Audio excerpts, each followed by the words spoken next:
Doctor Babasaheb Ambedkar हे केवळ एका विशिष्ट समाजाचेच पुढारी नव्हते, तर ते एक थोर देशभक्त आणि समाजहिताची कळकळ असलेले राजकारणी होते. 1928 मध्ये सायमन कमिशन समोर साक्ष देणाऱ्या समितीत मतभेद झाल्यामुळे त्यांनी कमिशनच्या प्रतिवृत्तावर स्वाक्षरी न करता आपली मते आणि शिफारसी यांची एक भिन्न मतपत्रिका कमिशनला सादर केली.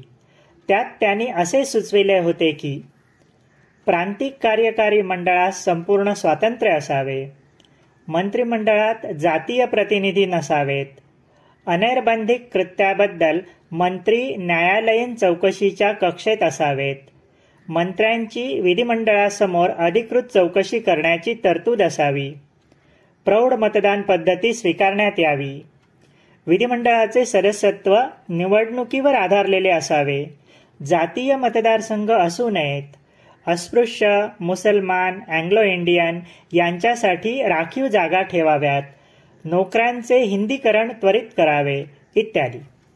हे पत्रक प्रसिद्ध होताच त्यांचे विरोधक आणि टीकाकार यांनीही त्यांची प्रशंसा केली आणि ते संपूर्ण देशात एक थोर देशभक्त, राजकारणपटू आणि अस्पृश्यांचे कैवारी म्हणून मान्यता पावले.